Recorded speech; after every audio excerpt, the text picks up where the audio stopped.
Vivo en un lugar llamado Beddington, aquí en Maine. Es la parte menos poblada del estado, lo que probablemente la convierte en una de las áreas menos pobladas del país. Con una población de poco más de 50 personas, es la definición perfecta de un pueblo con una sola luz de semáforo. Todos vivimos bastante separados también. Mi vecino más cercano, del lado derecho, vive a más o menos 1,5 kilómetros. Mi vecino más cercano, del lado izquierdo, vive más como a 5 kilómetros. El sentido de comunidad aquí es muy fuerte, pero en este lugar realmente estás solo en la mayoría de los sentidos, y ese tipo de aislamiento se hace aún más obvio cuando hay un corte de luz. Solo ha pasado como 2 veces en todo el tiempo que he vivido aquí, y una vez fue solo por más o menos 1 hora. La segunda vez debió ser una falla seria en la estación que nos da energía, porque estuvimos sin luz toda la noche. Y no solo recuerdo esa noche porque no pude ver a los Pats jugar, sino por otras razones también. Como dije, era el segundo apagón, pero gracias a la experiencia que obtuve la primera vez, me fue un poco mejor esa vez. Tenía velas guardadas, tenía linternas de dinamo, incluso tenía una estufa eléctrica a batería que funcionaría unas cuantas veces, aunque consumía las baterías muy rápido. Así que en lugar de entrar en pánico y tropezar con las cosas en la oscuridad, esa vez me hice cómodo. Agarré un buen libro y me senté a pasar el rato en el sofá. Ahora es cuando debería hablar de mi perro, Yogi. Yogi recibió su nombre porque mi hija, ya adulta, pensó que se parecía a un oso de peluche, y en cierto modo lo hace. Y dado que sus sentidos son considerablemente superiores a los míos, los cortes de luz nunca parecían molestar a Yogi. Yogi nunca tropezaba con los muebles ni se asustaba con cada pequeño ruido o sombra. Yogi simplemente se quedaba acurrucado junto al fuego de leña y calentaba sus huesos. Mientras me acurrucaba yo mismo, Yogi me lanzó una mirada en un momento, como si dijera: «Ya lo entiendes, viejo. Solo relájate y descansa. La luz volverá cuando esté lista». Pero Yogi no se quedó tan relajado por mucho tiempo, y yo tampoco. Pasaron un par de horas y estaba tan absorto en el libro que estaba leyendo que cuando Yogi empezó a ladrar, casi me mató del susto. Verás, Yogi nunca ladraba por nada. Incluso cuando veía ardillas o mapaches, solo me miraba como diciendo: «¿Qué vas a hacer con ellos, viejo? Son bichos nada más». Nada lo alteraba, nunca. Así que el simple hecho de oírlo ladrar en primer lugar ya era algo inusual. Entonces eso me hizo preguntarme qué podría estar asustándolo tanto como para hacerle ladrar. Le dije: «¿Qué pasa, chico? ¿Qué estás oliendo?». Pero Yogi simplemente se levantó, caminó hacia la puerta del pasillo y empezó a gruñir en voz baja entre ladridos. Mientras lo miraba, empecé a sentir un mal presentimiento en el estómago. Era la primera vez que lo veía comportarse de esa manera, agresivo y territorial. Ahora bien, aunque respeto la segunda enmienda, no creo en tener un arma en la casa. Odio esas cosas, siempre las he odiado. Para hacer corta una larga historia, perdí a un pariente en un accidente con un arma cuando era niño. Solo estar cerca de una pistola me hace sudar y ponerme ansioso. Pero lo que sí tengo a mano para defenderme es un viejo arco recurvo que usaba para cazar. No es exactamente lo ideal para detener a un ladrón, pero era mejor que nada. Debí haber parecido un comanche viejo y acabado, caminando por mi sala con un arco y una flecha, con solo la luz del fuego para ver qué estaba pasando. Pero ciertamente no me sentía como uno. Acababa de cumplir 55. Era un hombre adulto, pero algo en esa oscuridad y estar tan aislado me hacía sentir como un niño asustado. En el mejor de los casos, Yogi había captado el olor de un oso o un lince salvaje, uno que todavía estaba lejos. En el peor de los casos, podría ser algo mucho peor.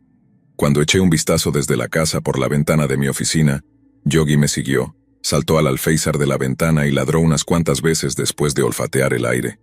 Fuera lo que fuera que estaba oliendo, yo no veía nada. Así que después de mirar en la oscuridad por 1 minuto más o menos, llevé a Yogi de vuelta a la sala, donde dejó de ladrar. Todo estaba tranquilo de nuevo, así que continué con mi lectura. 1 hora después, lo mismo volvió a suceder.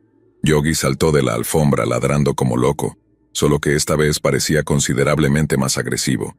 Corrió hacia la puerta de la sala, arañando la manija y gruñendo de una manera que en realidad me asustó. Como dije, nunca había visto a Yogi actuar de esa manera, como si fuera un perro completamente diferente. Cuando lo dejé salir de la sala, Yogi corrió por la puerta abierta de la cocina y comenzó a ladrar y a arañar la puerta trasera. Estaba tan alterado que no iba a dejarlo salir. Con el humor que tenía, probablemente habría salido corriendo lo más rápido que pudiera y se habría perdido. Además, extrañamente me sentía más seguro con Yogi cerca. Dejó de ladrar por un segundo, olfateó el aire y luego volvió a correr hacia la sala, donde empezó a ladrar aún más fuerte en las puertas de vidrio del patio que daban al jardín trasero. Lo seguí diciéndole: «Atrápalo, chico, atácalo».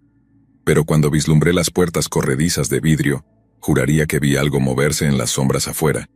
No podría decirte que vi, fue solo un destello de movimiento, pero fue lo suficientemente obvio como para que agarrara el arco recurvo que había apoyado contra el sofá. Estaba tan asustado que apenas podía alinear la flecha con la cuerda. Yogi estaba completamente descontrolado en ese momento, actuando como si estuviera a punto de romper las ventanas de vidrio y perseguir lo que olía. Como dije, podría haber sido solo la forma en que la luz del fuego se reflejaba en el vidrio, pero no estaba dispuesto a arriesgarme a que hubiera algo ahí afuera. Entonces, de repente, Yogi dejó de ladrar de nuevo. Pensé que era porque había perdido el rastro o algo así, porque se cayó por completo y dejó de arañar el vidrio de las puertas traseras. Pero luego hizo la cosa más extraña. Se alejó de las puertas, se paró frente a mí temblando sobre sus 4 patas y se hizo pis justo ahí en la alfombra. No hacía algo así desde que era un cachorro. Yogi estaba completamente entrenado para no hacer sus necesidades en la casa. Definitivamente no era por miedo a algún oso negro. Yogi ha estado en la misma zona que esos desde que era un cachorro y, a menos que haya visto uno, no puedo imaginar que se asustara de esa manera. Pero el hecho es que los animales como los perros han sido conocidos por orinarse cuando hay un depredador mucho más grande cerca. Solo que no puedo imaginar cuán más grande habría sido para que Yogi olvidara su entrenamiento. Después de eso, casi estuvo completamente en silencio, solo ocasionalmente gimoteando mientras yo me quedaba de pie con la linterna, esperando que el oso negro más grande de todos viniera a romper mis ventanas. Al menos esperaba que fuera solo un oso negro. Entiendo a esos animales, pero no entendía en absoluto lo que estaba pasando durante ese apagón, y casi me mató de miedo. Pero con mucho, la peor parte de la experiencia fue cuando en realidad escuché algo en el pequeño camino lateral de mi casa. Verás, hay un pequeño sendero de grava donde mi esposa solía cultivar vegetales, justo al costado de mi casa, y juro por lo más sagrado que escuché 2 crujidos distintos en la grava. Justo cuando estaba mirando hacia la oscuridad por 100ª vez, fue cuando empecé a gritar: «Sé que estás ahí y estoy armado ahora. Será mejor que te vayas». Escuché de nuevo y durante los siguientes minutos no hubo más que silencio. Y luego, justo cuando empecé a pensar que tal vez todo lo había imaginado, lo escuché de nuevo claro como el día, pasos en la grava. Esa vez estaba más cerca, y he escuchado a personas caminar por ese camino de grava cientos de veces a lo largo de los años. Así que te digo ahora mismo, lo que sea que estaba fuera de mi casa esa noche era mucho, mucho más grande que una persona. Si era un oso negro, debía haber sido el más grande de toda la costa este. Ahora, no estoy diciendo que no fuera un oso o algo así. Tal vez solo era un perro grande que se perdió y terminó paseando por mi jardín. Pero como dije, era grande, muy grande, y puedes apostar que estaba temblando como una hoja mientras escuchaba sus pasos alejándose más y más de mi propiedad. No escuché nada más durante el resto de la noche. Yogi no ladró otra vez, pero parecía que había tirado la toalla con esa línea de defensa de todos modos. No escuché nada afuera y, evidentemente, nada entró en la casa, porque si lo hubiera hecho estaría desvariando sobre ello. Es solo que me resulta surrealista que una de las experiencias más aterradoras de mi vida se parezca a una historia de fogata de segunda categoría. No me asusto fácilmente y lo que sucedió durante ese apagón me asustó hasta la médula.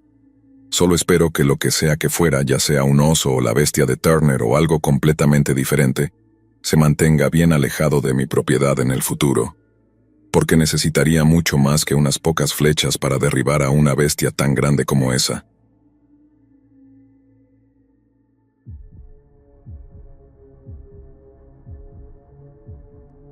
Hace poco más de un año, en octubre de 2019, ocurrieron cosas realmente aterradoras y pensé que iba a perder la vida. Vivo con mi mamá en California, cerca de Sacramento, y la quiero muchísimo porque trabaja muy duro para cuidar de mí. Estoy mucho mejor ahora, pero hace un año no me encontraba nada bien y dependía de una mascarilla de oxígeno para respirar. No era una máscara facial ni nada por el estilo, era bastante discreta. Llevaba lo que se llama una cánula nasal, que es como un pequeño tubo de plástico transparente que va por la nariz. Al principio era bastante incómodo, pero te acostumbras con el tiempo. En fin, pasaba la mayor parte del tiempo conectada a una máquina PPAP, y era súper importante que se mantuviera encendida todo el tiempo o podría asfixiarme. Pero si alguna vez se apagaba o se rompía por cualquier razón, podía cambiarme a mi tanque de oxígeno portátil con batería y listo, evitaba una muerte trágica. El sistema era perfectamente seguro, o al menos eso me hicieron creer, porque lo que ese sistema no tiene en cuenta es que, de repente, PG&E puede decidir cortar la electricidad de mi casa. Me desperté en medio de la noche sintiendo que estaba a punto de tener un ataque de ansiedad. Solo me tomó un segundo darme cuenta de que no podía respirar. Llevé la mano a mi cara y sentí que la cánula nasal aún estaba en mis fosas nasales, pero cuando me di la vuelta en la cama, vi que mi máquina PPAP estaba apagada. En cualquier otra circunstancia, podría haberme desconectado de la máquina, caminar hasta la habitación de invitados y conectarme al tanque de oxígeno con batería. Pero como estaba tan cansada y lo que fuera que había causado el apagón ocurrió mientras estaba dormida, había perdido un tiempo crucial para hacer la transición. Así que imagina la escena. Me sentía como si fuera a desmayarme. No podía ver nada porque estaba oscuro, y tenía que cruzar todo el pasillo y llegar a la habitación de invitados cuando sentía que no podía dar ni 3 pasos. Fue el momento más aterrador de mi vida. Tenía solo unos segundos para llegar al tanque de oxígeno. Hacía todos esos ruidos de jadeo y podía sentir cómo me debilitaba más y más a medida que salía de mi habitación y daba los primeros pasos en el pasillo. Solo avancé unos pasos antes de sentir que mis rodillas se doblaban debajo de mí. Traté de arrastrarme, pero simplemente no podía. Y eso es prácticamente lo último que recuerdo hasta que, de repente, estoy respirando aire a través de la cánula como una loca, tosiendo y resoplando con la voz de mi mamá en mi oído. Debí haber hecho un montón de ruido al salir de mi habitación, y gracias a Dios porque eso despertó a mi mamá. Ella debió encontrarme tirada allí, darse cuenta de lo que estaba pasando, y entonces me arrastró lo suficiente hacia la habitación de invitados para poder conectar mi tubo de oxígeno. Solo recuerdo estar allí, tomando grandes bocanadas de aire hasta que me sentí más o menos bien de nuevo. Pero eso solo duró un momento o dos, hasta que el recuerdo de ese miedo volvió a mi mente y estallé en lágrimas. Tuvimos que conducir al hospital para que un médico me revisara. Pueden surgir complicaciones de salud bastante graves si te privas de oxígeno de esa manera, y no solo son cosas obvias. Por ejemplo, puede causar coágulos de sangre en las arterias por el esfuerzo, y esos pueden ser bastante fatales. Pero sí, me revisaron y aunque estaba bastante alterada, por lo demás estaba bien. Después, salió a la luz todo el asunto de los apagones, lo que causó mucha controversia. Para quienes no lo sepan, aquí en California se descubrió que algunos equipos propiedad de varias compañías eléctricas estaban provocando incendios forestales. Hubo un gran incendio en el que murieron casi 100 personas. El departamento de bomberos descubrió que comenzó por una línea de electricidad que se cayó. Entonces, las empresas recibieron un montón de críticas del gobierno federal, y como resultado, básicamente decidieron cortar la electricidad en un montón de hogares durante la temporada de incendios forestales. Desafortunadamente, nuestra casa fue una de las afectadas. Tuvimos suerte, aunque un hombre realmente murió porque estaba en soporte vital en su casa o algo así. Se fue la luz y ¡boom! Fallos orgánicos masivos. Los cortes de electricidad también afectaron otras cosas, como nebulizadores, máquinas de diálisis, refrigeradores que mantenían la insulina fresca. Las compañías eléctricas dijeron que habían estado advirtiendo a la gente durante meses sobre esto y que debían hacer preparativos, pero no recuerdo haber oído nada al respecto. En fin, el momento más aterrador de mi vida fue ese, cuando pensé de verdad que iba a morir. Pero como tantas veces antes en mi vida, mi mamá estuvo ahí para evitar que me desvaneciera.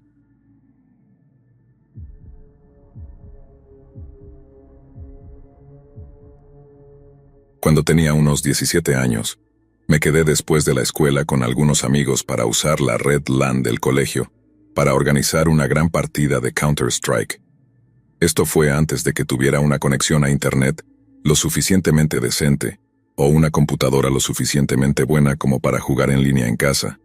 Así que te puedes imaginar lo increíble que fue para mí. Quiero decir, lo fue para todos. Y nos quedamos tan tarde que los conserjes tuvieron que empezar a apagar físicamente todas las computadoras y cortar la corriente para obligarnos a irnos. Como era noviembre, ya estaba oscuro cuando finalmente nos dirigimos a casa, y la única luz que me guiaba era el brillo de las lámparas de calle naranjas al costado del camino. Pero de repente, mientras caminaba por la vieja calle de medio kilómetro de largo donde solía vivir, todas las luces de la calle se apagaron de golpe. Fue tan alarmante que literalmente me detuvo en seco, y me encontré mirando a mi alrededor para notar que también se habían apagado todas las luces en las casas cercanas. La red eléctrica de la ciudad en la que vivo es bastante confiable, y era la primera vez que algo así ocurría, así que naturalmente me puse un poco nervioso. Intenté llamar a un amigo para ver si en su barrio también se había cortado la luz, pero mi teléfono no funcionaba. Solo seguía recibiendo esa voz robótica que decía: «Su llamada no pudo ser conectada, por favor cuelgue e intente de nuevo». Así que no había teléfonos, no había luz, mis padres aún no habían llegado a casa, y tenía una voz en el fondo de mi cabeza que decía que la Tercera Guerra Mundial estaba a punto de comenzar. Estaba demasiado ansioso como para quedarme en casa en la oscuridad, tanto literal como figurativamente, así que salí a la calle y comencé a caminar hacia la casa de mi amigo, el mismo al que había tratado de llamar. Otras personas también habían salido de sus casas. Los vecinos hablaban entre ellos, preguntándose qué estaba pasando. En realidad, era muy inquietante lo oscuro que estaba afuera. Es algo que muy pocos de nosotros en Occidente llegamos a ver, un paisaje urbano completamente sumido en la oscuridad. Había una tensión en el aire, se podía sentir. Y sin un teléfono que funcionara para ponerse en contacto con alguien o averiguar qué estaba pasando, esa tensión se hacía cada vez más pesada. Absolutamente en ningún lugar había electricidad.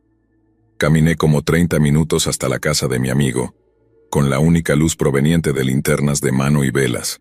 Podías ver mejor cerca de las carreteras principales gracias a los faros de los coches, pero era un caos sin semáforos, y las intersecciones estaban completamente bloqueadas con coches intentando maniobrar unos alrededor de otros. Llegué a la casa de mi amigo y, obviamente, tampoco había electricidad allí. Solo que en una época cuando era mucho más seguro hacerlo, no nos quedábamos dentro. Siempre me ha parecido curioso cómo gravitamos de nuevo hacia la única fuente real de luz. Prácticamente todo el mundo lo hizo también, y en el transcurso de caminar arriba y abajo por las carreteras principales llenas de coches, simplemente nos topamos con el resto de nuestro grupo de amigos. Lo que comenzó como una experiencia bastante inquietante, se transformó en algo supremamente emocionante. No teníamos ni idea de cuándo volvería la electricidad, o por qué se había ido en primer lugar, y después de unas horas de casi total oscuridad, incluso los adultos a nuestro alrededor comenzaron a preguntarse abiertamente si volvería en algún momento. Las cosas empezaron a adquirir un aire distintivamente apocalíptico, pero éramos adolescentes y estábamos juntos. Teníamos ese aire juvenil de invencibilidad que nos hacía pensar que podíamos enfrentar cualquier cosa. En realidad, era bastante eufórico. Pero esa sensación no iba a durar. Verás, no éramos las únicas personas que detectaron un toque de tensión en el aire, y donde otros veían caos potencial y peligro, otros vieron una oportunidad. La primera señal de esto llegó cuando vimos a 3 chicos salir corriendo de una tienda de esquina, seguidos rápidamente por el dueño que les gritaba que había llamado a la policía. Obviamente, habían aprovechado la oscuridad para robarle, y esa fue la primera vez que realmente nos dimos cuenta de lo vulnerables que todos estábamos en un momento así. Sin electricidad no había luz, pero tampoco había sistemas de alarma, ni cámaras de seguridad. Con la policía incapaz de responder a las llamadas debido al terrible tráfico, empezamos a ver cosas como propietarios de tiendas con bates de béisbol y barras de hierro en las manos, bajando las persianas de sus ventanas, o conductores que tenían que ser físicamente separados para evitar que se pelearan. Era una situación mala, y fue imprudente de nuestra parte quedarnos por si algo se ponía particularmente tenso. Así que mis amigos y yo decidimos retirarnos al aparcamiento de una escuela primaria donde solíamos patinar, uno que estaba escondido cerca del río y rodeado de árboles. Quizás si no hubiera sido por el apagón, habríamos entendido por qué esa podría ser una mala idea. Pero ya fuera por la oscuridad total o simplemente por esta falta general de conciencia, no teníamos idea de lo que estaba por venir, y Dios mío, cómo desearía que lo hubiéramos sabido. Estábamos dando vueltas en el aparcamiento que normalmente estaba iluminado por unas cuantas farolas, pero obviamente esa noche estaba casi completamente a oscuras. La única luz venía de la luna o de nuestras pantallas de teléfono, que en el año 2005 no eran particularmente brillantes. Literalmente cualquier cosa podría haberse acercado sigilosamente si era lo suficientemente silenciosa. No teníamos absolutamente ninguna conciencia espacial, lo que hizo que los eventos que siguieron fueran aún más aterradores. Primero uno de nosotros dice algo como, ¿escuchaste eso? Todos nos quedamos quietos, escuchando lo que nuestro amigo había oído, pero solo había silencio. Un poco más tarde, esto vuelve a suceder, y esa vez nuestro aparentemente paranoico amigo estaba convencido de que había oído algo en los árboles cercanos, pero simplemente descartamos sus miedos como un intento de broma. Así que cuando uno de nosotros fue agarrado por alguien que intentaba ponerlo en una llave de estrangulamiento, todos pensamos que era otro de nosotros bromeando. Y nunca olvidaré el miedo en el aire cuando de repente nos dimos cuenta de que ya no estábamos solos, que quien había hecho la llave era un completo extraño que debió materializarse de la nada. Uno de nosotros intentó apartar al desconocido de nuestro amigo, pero parecía que lo tiraban al suelo por una fuerza invisible. Era horriblemente confuso de dónde venían estas personas y por qué lo estaban haciendo seguía siendo un completo misterio, pero sabía algo con certeza: estábamos bajo ataque. Ni siquiera estoy seguro de lo que sucedió después. Estoy bastante seguro de que éramos superados en número, porque recuerdo al menos a 2 personas pateándome después de que un puñetazo me tiró al suelo. Parecía durar una eternidad también, y solo se detuvo cuando escuché 2 voces cerca de mí diciendo algo como: «Oh, creo que está muerto, ¿qué? No se está moviendo, creo. Creo que se ha muerto, hombre. Vámonos de aquí». Entonces las patadas se detienen. Escucho pasos apresurados, y de repente todo está en silencio. Tal vez debería haber sentido algo de alivio al saber que el ataque había terminado, pero las palabras de ese tipo solo retumbaban en mi cabeza. Se ha muerto. Miro hacia arriba, después de haberme encogido en el suelo protegiéndome la cabeza con los brazos, y veo a algunas figuras oscuras arrastrándose o cojeando hacia otra figura oscura que yacía inmóvil en el concreto. Ese fue uno de los peores momentos de mi vida, pensando que estaba viendo el cadáver de uno de mis amigos más cercanos. Pero afortunadamente, no estaba muerto. No estaba exactamente bien, pero no estaba muerto. Debió haber recibido un golpe bastante fuerte, porque quedó completamente inconsciente, como uno de esos knockouts malos en los que la persona está aturdida cuando despierta. Aún era muy preocupante, pero, Dios, el puro alivio que sentí cuando se movió y gimió por primera vez. Ninguno de nosotros estaba demasiado malherido, solo algunos ojos morados y labios partidos.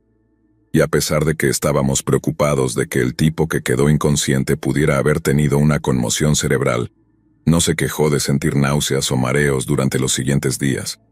Al final todos cojeamos hasta casa, esperando que la electricidad no volviera para no tener que ir a la escuela al día siguiente con ojos morados y costras en los labios.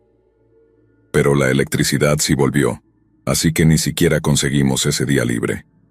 Mi mayor lección de la noche del apagón no fue tanto lo horrible que fue ser emboscado de esa manera. Fue algo mucho más aterrador.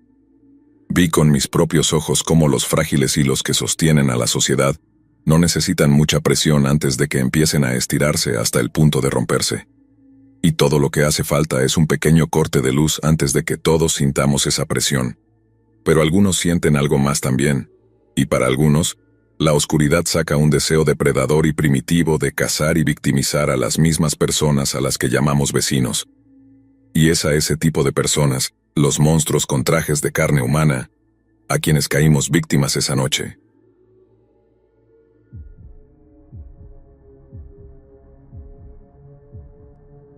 Las bromas tienen un límite. Todos hemos hecho alguna en algún momento de nuestras vidas, desde las más inofensivas hasta aquellas que cruzan una línea y nos hacen sentir culpables. A veces jugamos con fuego, sin darnos cuenta de que estamos empujando demasiado, y la delgada línea entre lo gracioso y lo peligroso se desvanece. Es fácil reírse y creer que nada malo sucederá, hasta que sucede. Las consecuencias de una broma mal pensada pueden ser devastadoras, y en algunos casos, irreversibles. Esta es la historia de cómo una broma salió mal, muy mal. Recuerdo perfectamente esa época, aunque han pasado muchos años. Era más joven, quizás con menos sentido de responsabilidad que ahora, y vivía en un pequeño pueblo donde todos se conocían. Sabes, en los pueblos pequeños no hay mucho que hacer, así que cualquier cosa, por más insignificante que sea, se convierte en un gran evento. Y en esa monotonía, las bromas entre amigos a veces eran la manera de pasar el tiempo. Pero esta broma en particular nunca debió haber sucedido. Todo comenzó con Ernesto. Todos en el pueblo lo conocían. Era de esos tipos que siempre estaban buscando cómo llamar la atención, cómo ser el centro de todo. Era divertido, carismático, pero también un poco imprudente. Ernesto no era el tipo de persona que se detenía a pensar en las consecuencias de sus acciones. Siempre estaba buscando la próxima gran cosa para impresionar a sus amigos, y esa búsqueda de aprobación lo llevó por caminos peligrosos. Recuerdo que fue en una calurosa tarde de verano cuando todo comenzó. Ernesto, junto a 3 de sus amigos, estaban planeando su próxima gran broma. No era la primera vez que hacían algo así, pero esta vez tenían en mente algo diferente, algo más grande, algo que haría que todo el pueblo hablara de ellos durante semanas. Ernesto había tenido una idea. Quería cortar la electricidad de toda la cuadra e incluso más allá, solo por diversión. No era solo apagar las luces de una casa o hacer alguna travesura menor. Nombre Ernesto quería desconectar los fusibles del sector donde vivía. La idea, aunque absurda, comenzó a tomar forma en la mente de los chicos. Creían que sería gracioso ver cómo todo el vecindario quedaba en la oscuridad de repente, y luego ver las caras de sorpresa y confusión de la gente. Yo no estaba presente cuando comenzaron a hablar de esto, pero luego supe todo lo que ocurrió. Ernesto y sus amigos planearon cuidadosamente lo que iban a hacer. Sabían que la central eléctrica del pueblo estaba dividida por sectores, y que cada sector tenía un grupo de fusibles que controlaban la electricidad de una serie de cuadras. Todo parecía un juego para ellos, una broma inofensiva que, en su mente, no traería consecuencias más allá de un susto. No tenían ni idea de lo que estaban a punto de provocar. El día que decidieron llevar a cabo la broma, estaba caluroso, y el ambiente en el pueblo era pesado. La central eléctrica no estaba muy lejos de las casas de Ernesto y sus amigos, y el acceso no era difícil. En aquellos tiempos, la seguridad no era tan estricta como lo es ahora, y era relativamente fácil entrar a la central sin ser notados, especialmente durante la noche, cuando no había casi nadie vigilando. Cuando llegaron a la central, el plan era simple: abrir el panel de fusibles del sector de sus casas y desconectar algunos cables. No habían pensado en las consecuencias ni en la magnitud del peligro al que se estaban enfrentando.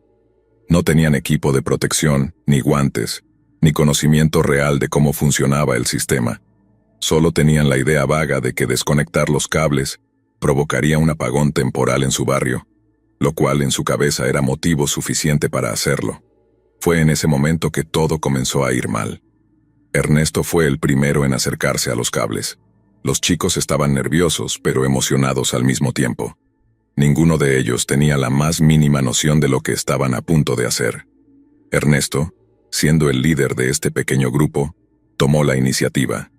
Abrió el panel con un destornillador, lo cual no fue difícil. Lo que no sabían era que esos cables estaban bajo una tensión increíblemente alta. Ernesto, sin más que su mano desnuda, decidió jalar de uno de los cables para desconectarlo, convencido de que solo bastaba un pequeño tirón para cortar la energía. Cuando lo hizo, todo cambió en un segundo. Apenas Ernesto tocó el cable, su cuerpo quedó pegado a él de inmediato. La corriente lo atravesó como un rayo. Su cuerpo comenzó a convulsionar, incapaz de soltarse. Sus amigos, horrorizados, no sabían qué hacer. Gritaban su nombre, pero Ernesto no respondía. Los gritos de miedo comenzaron a llenar el aire mientras el cuerpo de Ernesto temblaba violentamente, pegado a los cables, incapaz de soltarse. Fue una imagen que algunos de los chicos jamás olvidarían. Una escena que se quedaría grabada en sus mentes para siempre. Uno de los amigos de Ernesto, en su desesperación por ayudarlo, tomó una decisión que sellaría el destino de todos ellos. Pensó que lo mejor sería echarle agua para intentar despegarlo del cable. Y lo hizo. Agarró un balde que había cerca, lo llenó rápidamente y sin pensarlo 2 veces, lo arrojó sobre Ernesto. Lo que sucedió a continuación fue más allá de lo que cualquiera de ellos podría haber imaginado.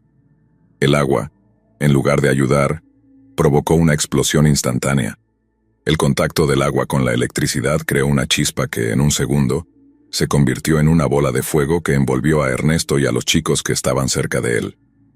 La explosión fue tan violenta que se escuchó en varias cuadras a la redonda, y de inmediato un incendio comenzó a propagarse por la central. El fuego consumía todo a su paso, mientras el aire se llenaba con el sonido de las sirenas y los gritos. La explosión no solo había dañado a Ernesto, sino también a sus amigos. Uno de ellos fue lanzado varios metros hacia atrás por la fuerza de la explosión, mientras los otros quedaron atrapados en medio de las llamas. La situación, que comenzó como una broma, se había convertido en una pesadilla infernal de la que no había escapatoria. El fuego se extendió rápidamente. Las llamas comenzaron a consumir la parte de la central donde estaban los fusibles, y el apagón que Ernesto había planeado como una broma se hizo realidad, pero de una manera trágica y devastadora. No fue solo el barrio de Ernesto el que quedó sin luz. Varias cuadras más, incluso otras partes del pueblo, también quedaron a oscuras debido al incendio.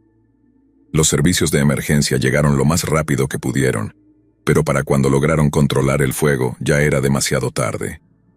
Ernesto y 2 de sus amigos habían muerto en el lugar, quemados y electrocutados. El único que logró sobrevivir fue llevado de inmediato al hospital, pero sus heridas eran tan graves que los médicos no sabían si lograría superarlas. Tenía quemaduras en más de la mitad de su cuerpo, la piel prácticamente carbonizada, y aunque luchó por su vida durante algunos días, finalmente sucumbió a las heridas. Recuerdo que, en los días siguientes, el pueblo entero estaba en shock. Nadie podía creer lo que había sucedido. Los padres de Ernesto estaban destrozados, y el aire en el pueblo se sentía pesado, como si todos estuvieran atrapados en una pesadilla de la que no podían despertar. Las noticias corrieron rápido, y todos los detalles de lo que había sucedido aquella noche se convirtieron en tema de conversación entre los vecinos. El fuego, la explosión, las muertes, todo quedó grabado en la memoria colectiva del pueblo. Lo que comenzó como una broma, una travesura inofensiva, terminó en tragedia. Ernesto, que siempre había buscado impresionar a los demás, encontró su fin en una de las peores formas posibles. Su cuerpo fue hallado carbonizado, irreconocible, y su muerte, junto con la de sus amigos, dejó una cicatriz imborrable en la comunidad. Hoy, años después, cada vez que pienso en esa historia, no puedo evitar sentir un escalofrío. Las bromas pueden ser divertidas, claro, pero también pueden cruzar límites peligrosos. Y a veces, esos límites no se hacen evidentes hasta que es demasiado tarde.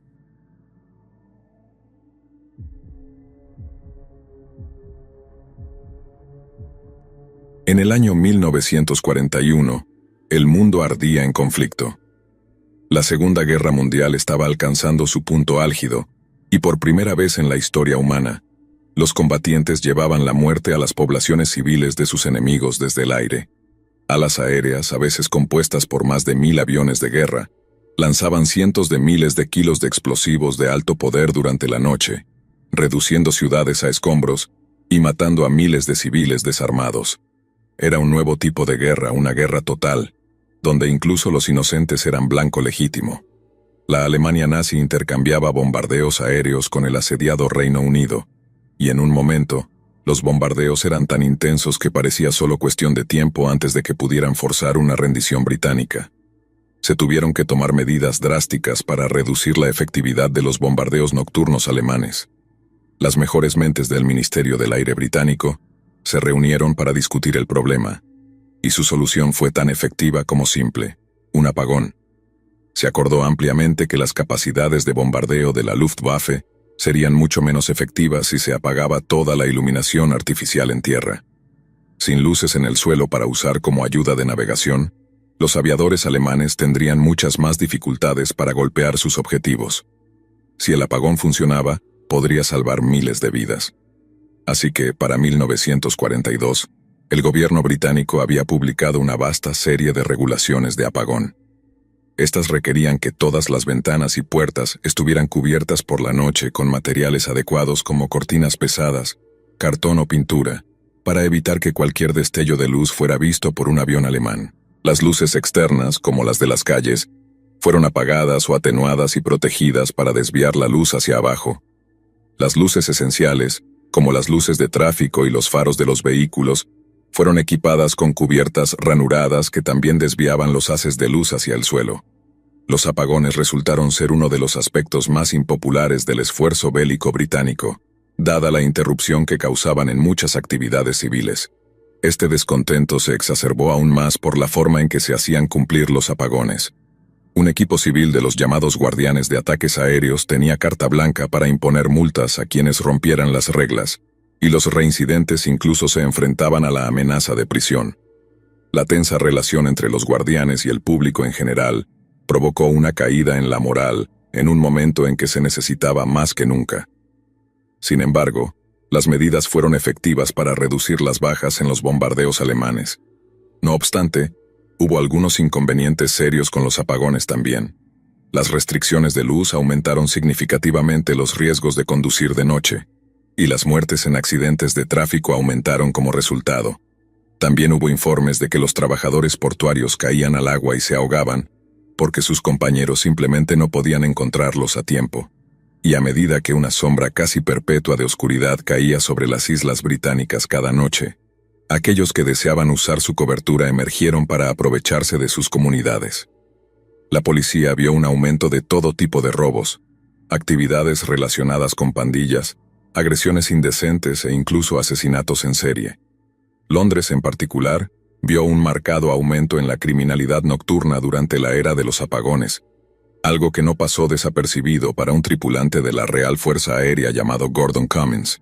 Gordon alquilaba un apartamento con su esposa en el distrito central de Londres de Southwark, una parte relativamente antigua de la ciudad asentada en la orilla sur del río Támesis. Tenía sueños de ser piloto de combate, de volar por los cielos y enfrentarse a los ases alemanes, pero Gordon también tenía otras inclinaciones. A pesar de haber nacido en Yorkshire, Gordon pasó su juventud por todo el norte de Gran Bretaña antes de establecerse finalmente en Londres, y fue mientras vivía en la capital de la nación que Gordon desarrolló un deseo bastante extraño. Verás, a pesar de su crianza de clase media baja, Gordon se creía algo así como un aristócrata y desarrolló un gusto acorde. Solía visitar los hoteles y clubes más exclusivos en el West End de Londres y gastaba cantidades exorbitantes de dinero en champán, principalmente en un esfuerzo por impresionar a los presentes. Una vez que captaba su atención, Gordon inventaba historias sobre ser el hijo ilegítimo de algún viejo y adinerado lord, uno que, además, recibía una generosa asignación. Comenzó a modificar su áspero acento de Yorkshire por el de un miembro bien hablado de la alta sociedad londinense, presentándose como el honorable Gordon Cummins a quienes se codeaban con él. Sin embargo, para sostener este estilo de vida, Gordon a menudo recurría al robo o la malversación de fondos para financiar su elaborada farsa. Le decía a la gente que pronto sería un piloto de combate, una profesión muy admirada en ese momento, pero esto también era una mentira. La vida de Gordon era una completa farsa, y a medida que la guerra avanzaba, la oscuridad en el exterior parecía fomentar una oscuridad interior también, una que se desbordó en la primavera de 1942, convirtiendo las calles oscuras de Londres en un campo de caza. La noche del domingo 8 de febrero de 1942, Gordon Cummins cenó con su esposa Marjorie en su apartamento en Southwark. Durante la cena, le pidió si le podía prestar un billete de 1 libra, ya que quería salir a pasar la noche. Marjorie accedió, entregándole el dinero a su esposo militar y deseándole una buena velada. Para ella, Gordon era un héroe que servía a su país en tiempos de guerra. No le importaba que no estuviera mucho en casa o que fuera distante cuando lo estaba. Después de todo, estaba ocupado ayudando a luchar contra los alemanes. Es natural que una esposa tan amorosa le prestara un poco de dinero a su esposo. Y si hubiera sabido lo que Gordon tenía planeado para los próximos días, si hubiera podido ver dentro de él y vislumbrar el tipo de maldad que estaba a punto de florecer en su corazón, definitivamente no habría estado tan dispuesta. Y sin embargo lo hizo.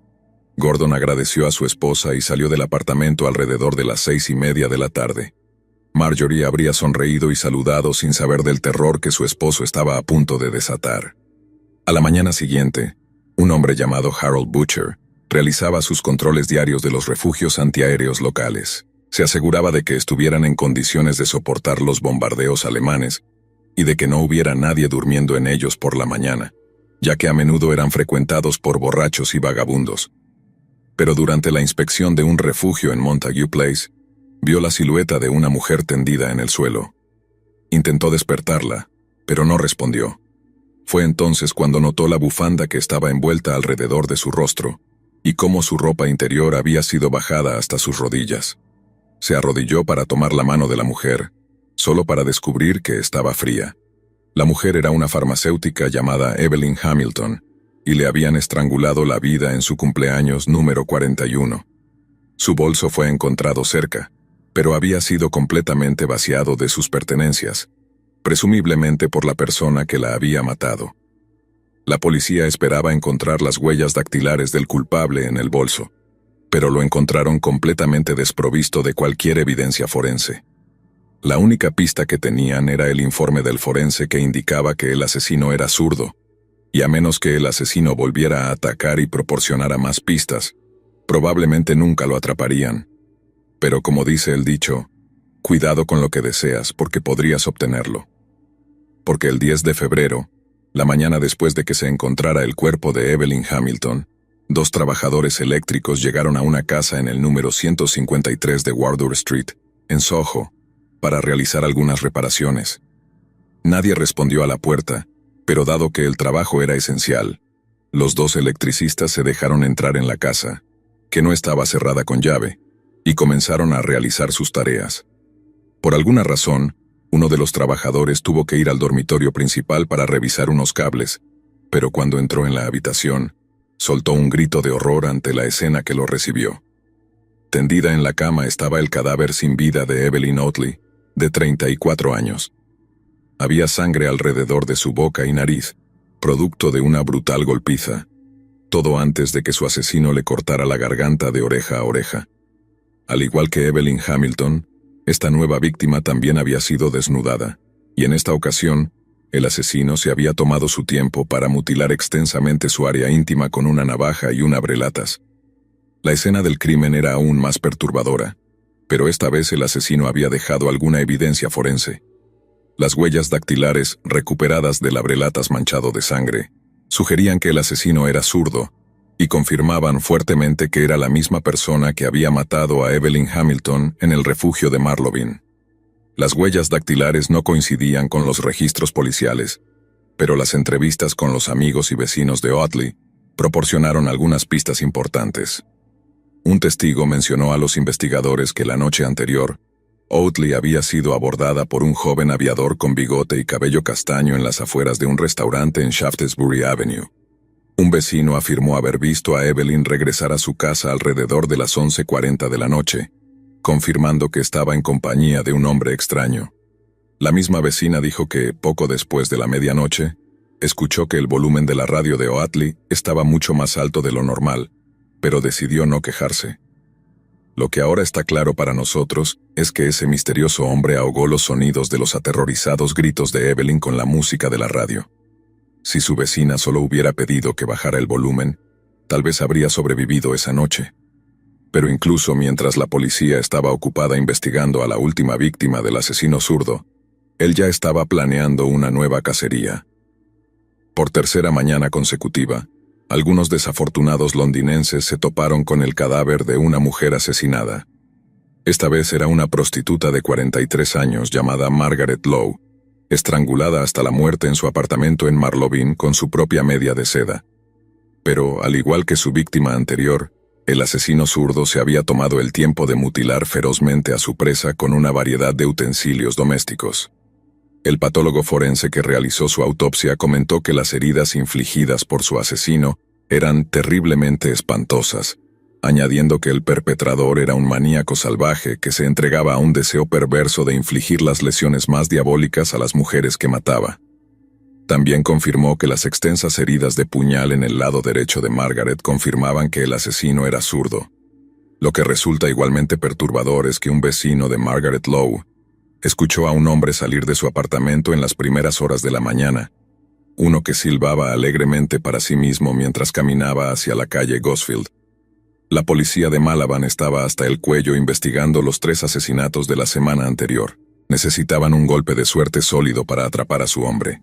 Y como la fortuna lo quiso, uno de ellos entró directamente en su estación el 12 de febrero.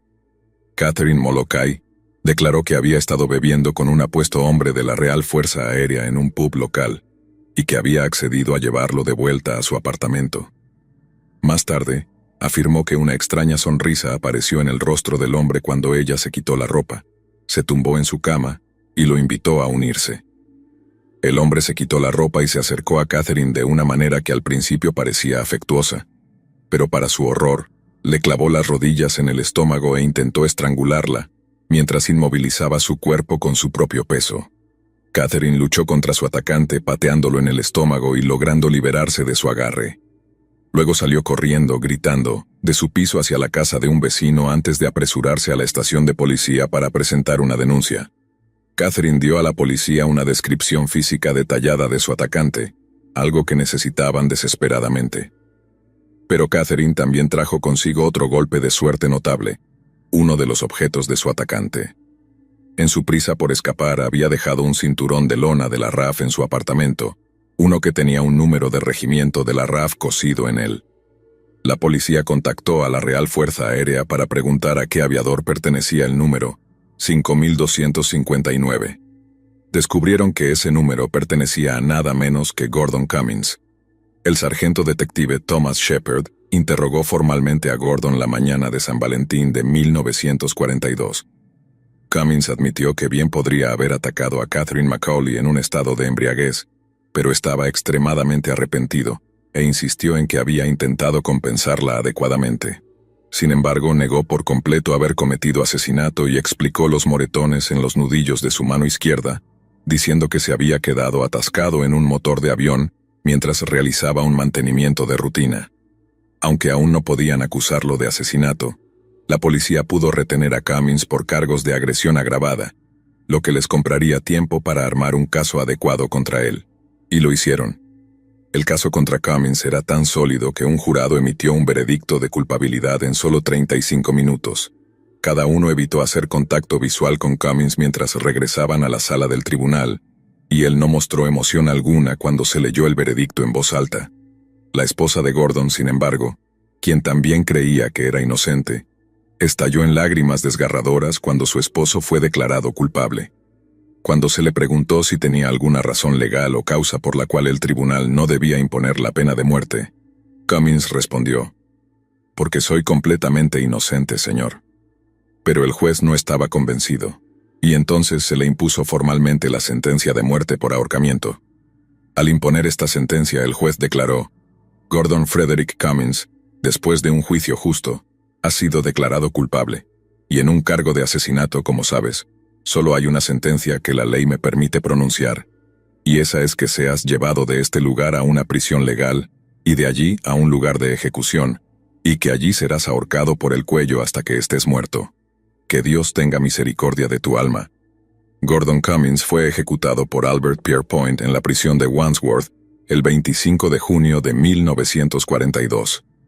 Los informes de los periódicos de la época indican que a Cummins se le ofreció un vaso de coñac para calmar sus nervios. Luego caminó estoicamente hacia el cadalso, flanqueado por 2 carceleros, sin ofrecer resistencia alguna.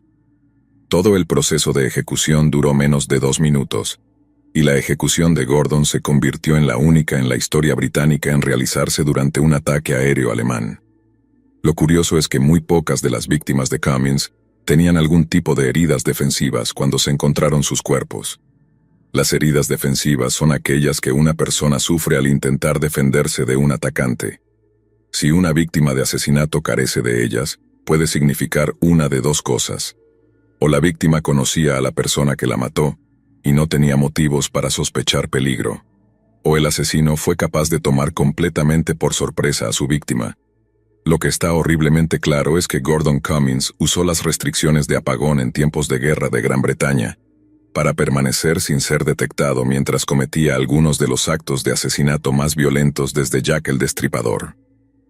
Gordon incluso se ganó el apodo de El Destripador del Apagón, gracias a las similitudes entre sus crímenes y los de Sos y Jack. Gordon les había dicho a muchos que se había alistado en la RAF para proteger a su país, cuando en realidad su único interés era aprovecharse de aquellos que eran demasiado vulnerables para defenderse.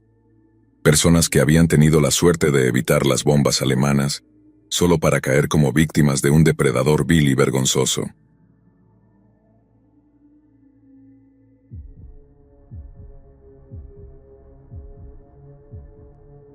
Recuerdo el día en que el huracán Ike golpeó Texas.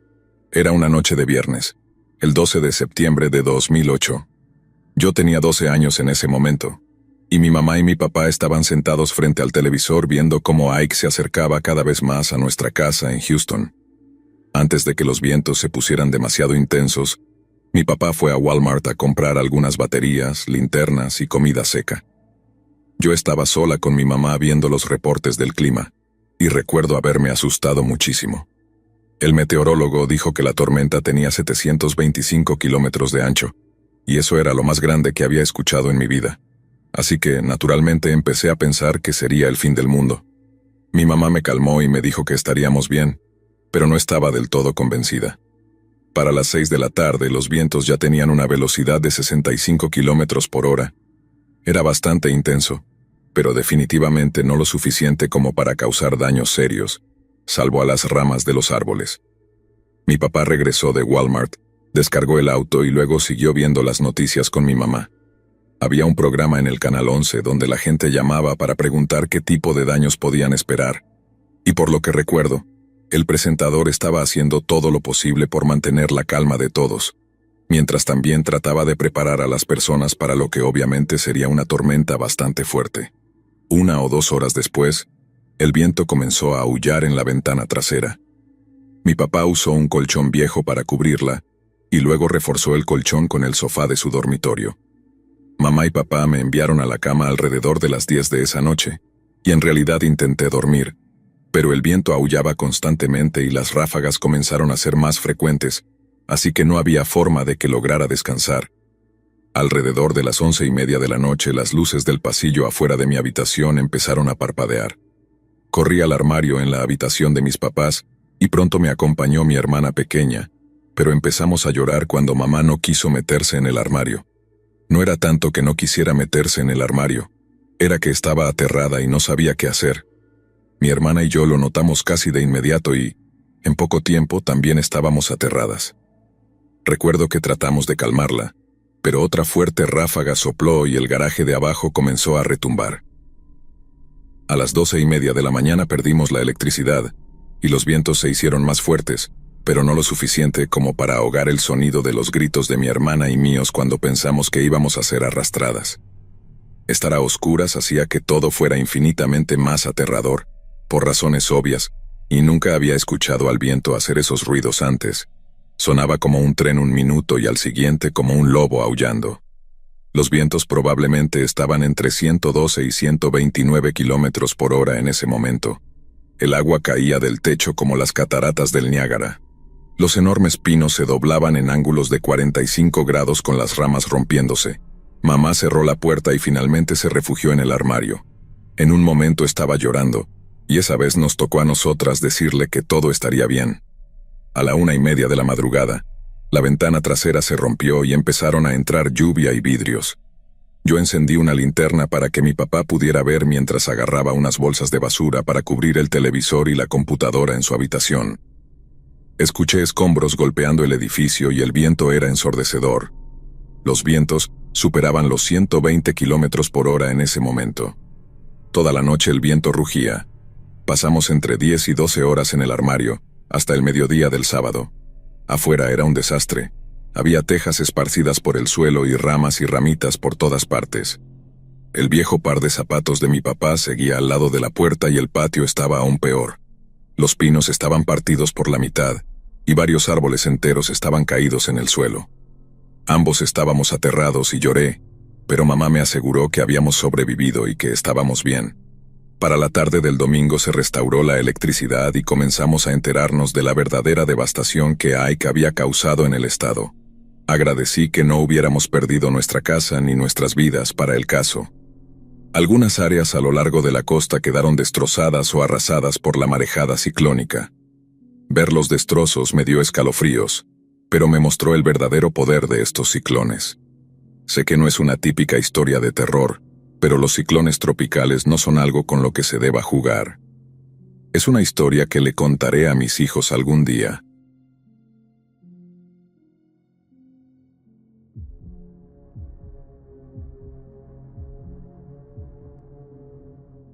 Mi tío Rafael tiene una historia de cuando era piloto de aerolíneas comerciales. No estaba pilotando el avión en el que sucedió esto, pero escuchó la historia de un amigo suyo que solía volar jets privados por África Occidental. Aparentemente el trabajo pagaba lo suficientemente bien, pero debido a las regulaciones de seguridad y algunas de las políticas más turbulentas de la región, volar a veces podía volverse bastante arriesgado. Le pasaron muchas cosas locas mientras estaba allí, pero lo que lo hizo dejar el trabajo es una historia bastante interesante. Al parecer, su amigo estaba copilotando el jet privado de algún embajador africano, pero el avión básicamente se estaba cayendo a pedazos. Todos los instrumentos estaban defectuosos, el tren de aterrizaje fallaba, básicamente te jugabas la vida cada vez que pilotabas ese avión. Pero como estaban llegando al final de su contrato, no querían renunciar antes y perder el bono. Así que trabajaban con los equipos de tierra para asegurarse de que la aeronave estuviera lo suficientemente en condiciones para despegar cada vez. El punto es que el amigo de mi tío estaba seriamente estresado, y el piloto principal había empezado a beber casi todas las noches solo para mantener la calma. Pero la gota que colmó el vaso fue una noche en un vuelo hacia Nigeria. La turbulencia había sido fuerte en esa ocasión, y aparentemente, los pilotos estaban a punto de tirar la toalla. Pero el vuelo estaba casi terminado y ambos estaban a punto de suspirar de alivio cuando comenzaron el descenso hacia el aeropuerto al que se dirigían. Según lo cuenta mi tío, su amigo se estaba enfocando en la pista, pero toda la ciudad estaba detrás de ella, esta enorme metrópolis de luces brillantes, y de repente, todas las luces simplemente desaparecieron, como si la ciudad misma hubiera sido tragada por la tierra. El amigo de mi tío y el piloto del jet privado casi se hicieron encima con su equipo defectuoso y su total falta de experiencia aterrizando en esa ciudad en particular. Podrían estar a solo segundos de estrellar el avión contra la pista, o tal vez contra un edificio si intentaban maniobrar demasiado tarde. Para empeorar las cosas, el piloto simplemente se apagó. Tuvo un colapso mental total y se quedó congelado en su asiento. El amigo de mi tío tuvo que tomar el control del avión y básicamente adivinar dónde estaban la pista y los edificios. Dijo que fue el vuelo más estresante y aterrador de su vida, que esperaba que el avión estallara en llamas en cualquier momento al chocar con algo. Llevó el motor al límite absoluto también. Dijo que el avión temblaba por el ángulo en el que lo estaba girando. Milagrosamente, no se estrellaron ni se apagó el motor, y lograron volver a los cielos sobre la ciudad oscurecida. El amigo de mi tío comenzó a gritarle al piloto por haberse congelado, pero el tipo estaba catatónico hasta que aterrizaron y no dijo ni una palabra en respuesta. Después de eso, entraron en un patrón de espera hasta que volvió la energía y pudieron ponerse en contacto con el control de tráfico aéreo y obtener permiso para aterrizar. Yo ya odio volar, pero imaginarme ese tipo de escenario es un nivel de estrés de 10. Se dice que el piloto estaba tan asustado que se negó a hacer el vuelo de regreso. Se compró un boleto de clase business para regresar a los Estados Unidos y nunca se le volvió a ver. El amigo de mi tío tuvo que esperar hasta que su cliente contratara a un nuevo piloto antes de poder salir de Lagos o Nairobi, o donde fuera que estaban. De alguna manera, logró terminar su contrato sin que el avión se desmoronara o que más ciudades se quedaran sin luz, y salió de África con un montón de dinero de bonificación. Pero después de eso, fue mucho más selectivo con sus clientes, y creo que ahora solo vuela a nivel nacional, y gana un salario estable de esa manera. Historia loca, ¿no? De todos los momentos en los que no quieres tener un corte de luz, aterrizar un avión definitivamente está entre los primeros.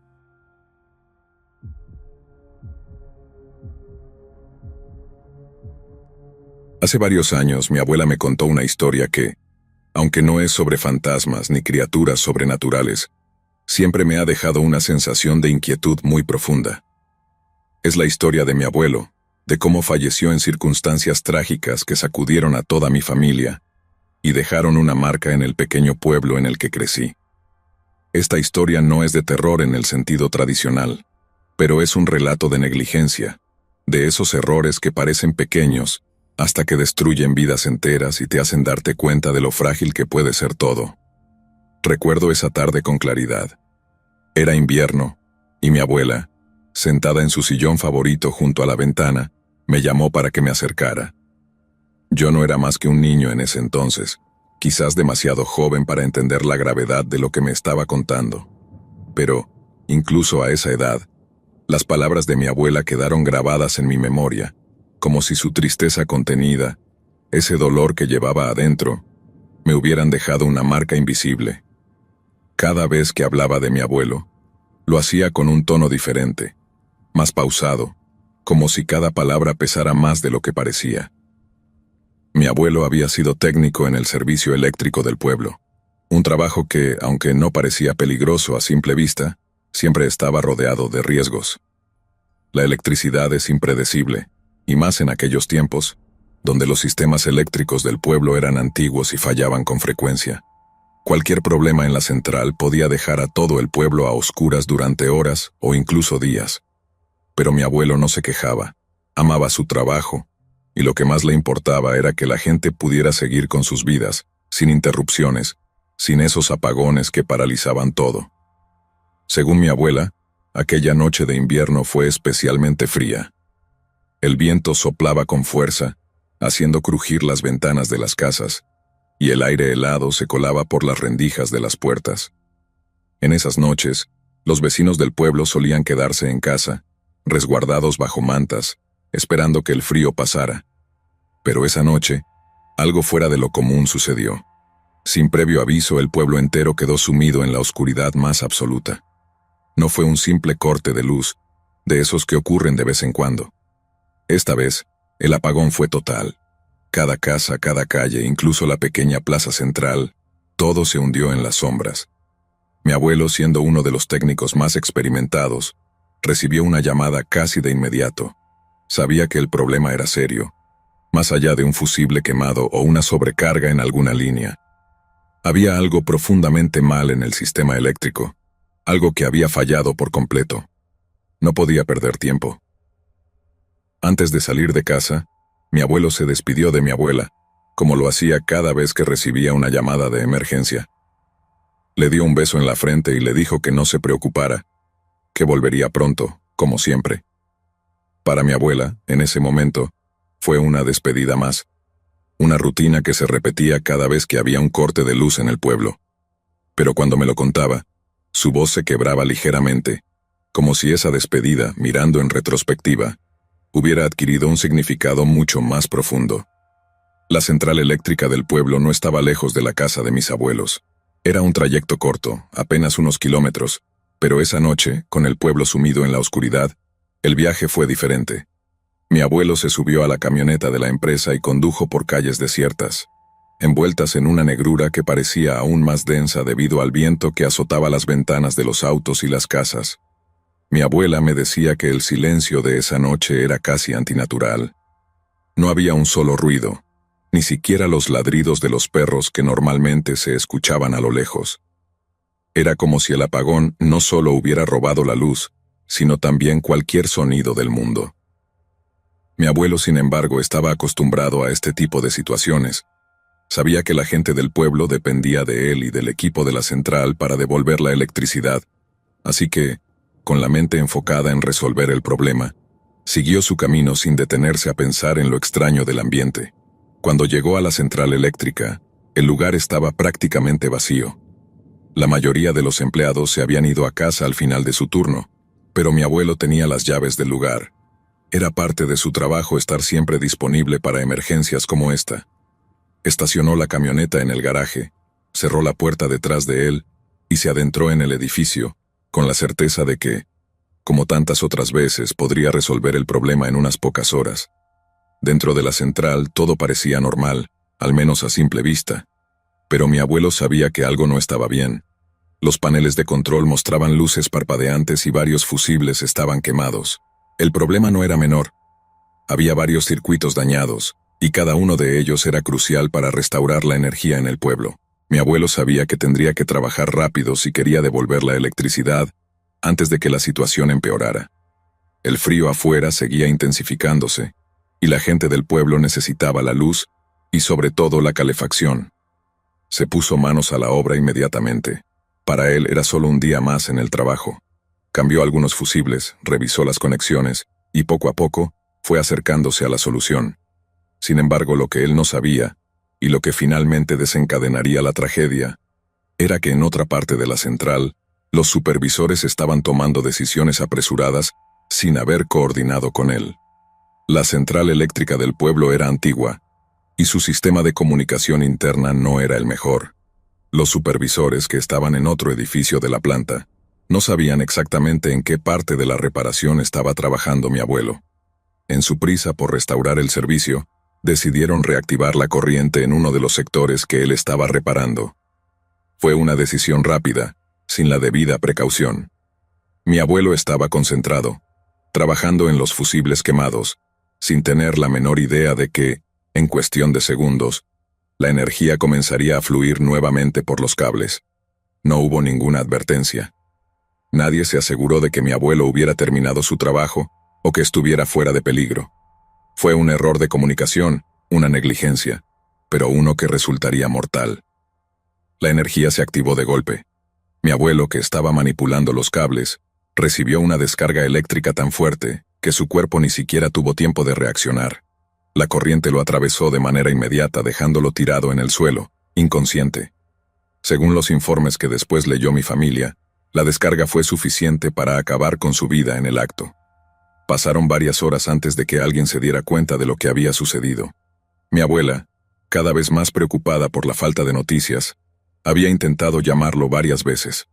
Sabía que, en algunas ocasiones, mi abuelo tardaba en volver a casa cuando había una emergencia grande, pero algo en su interior le decía que esa noche era diferente. Finalmente, uno de los empleados de la central, al comenzar su turno matutino, lo encontró tirado en el suelo del garaje. Cuando llegó la ambulancia ya era demasiado tarde.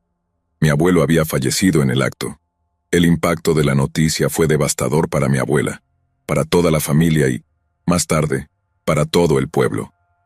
Cuando el teléfono sonó en la casa de mis abuelos esa noche, mi abuela ya sabía que algo malo había sucedido. Había esperado todo ese tiempo, sola, en la oscuridad, con la esperanza de que mi abuelo regresara, como siempre lo hacía. Pero cuando escuchó el timbre del teléfono, algo en su corazón le dijo que ese era el tipo de llamada que ninguna esposa quiere recibir. Al descolgar el teléfono y escuchar la voz al otro lado, su mundo se detuvo por completo. Le informaron que mi abuelo había sufrido un accidente y que no había sobrevivido. Mi abuela me contaba que, en ese momento, no podía procesar lo que estaba escuchando. Todo parecía un mal sueño, una pesadilla de la que esperaba despertar. Pero no lo era. La última vez que lo había visto él le había prometido que volvería pronto, que no se preocupara. Pero esa promesa nunca se cumplió. La noticia de su muerte se extendió rápidamente por el pueblo. Mi abuelo era un hombre querido, alguien que había dedicado toda su vida a servir a la comunidad. Todos sabían quién era y lo respetaban profundamente. Por eso, cuando se supo que había muerto en circunstancias tan trágicas, el pueblo entero quedó conmocionado. Para mi abuela la pérdida fue devastadora. Había compartido toda una vida con mi abuelo y ahora, en cuestión de horas, se había quedado sola. La casa que compartían, que alguna vez estuvo llena de vida, ahora se sentía vacía, silenciosa, y el dolor de la pérdida era tan profundo que apenas podía respirar. La muerte de mi abuelo no fue simplemente un accidente. Fue el resultado de una negligencia grave por parte de la central eléctrica. Los supervisores que habían dado la orden de reactivar la energía sin asegurarse de que mi abuelo estuviera a salvo, eran los responsables directos de lo ocurrido. Mi familia sabía que no podían quedarse de brazos cruzados después de lo que había pasado. El proceso legal fue largo y doloroso. Mi familia decidió demandar a la empresa eléctrica, buscando justicia por la pérdida de mi abuelo. Sabían que ninguna cantidad de dinero podría devolverle la vida, pero no podían permitir que una tragedia como esa quedara impune. El juicio se prolongó durante meses, y cada día que pasaba, el dolor de la pérdida seguía siendo tan intenso como el primer día. Finalmente, después de un largo proceso, la justicia estuvo de nuestro lado.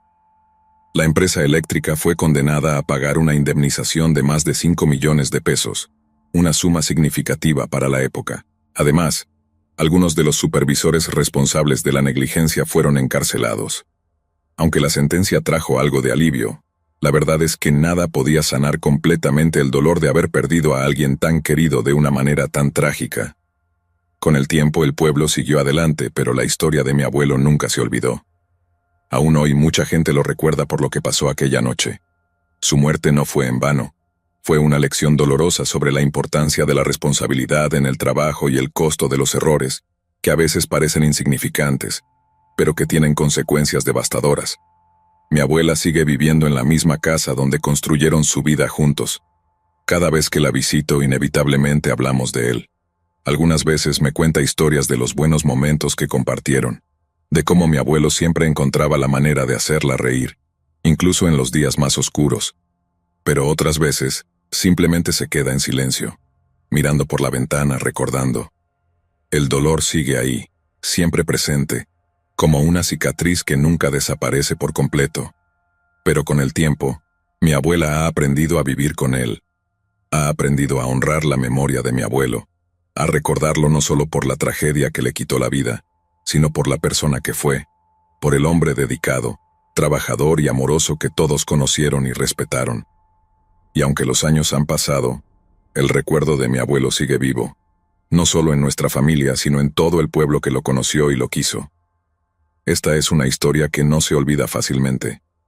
Es un recordatorio de cómo la vida puede cambiar en un instante, de cómo los errores humanos pueden llevar a consecuencias trágicas, y de cómo la memoria de aquellos que perdimos sigue viva en los corazones de quienes los amaron.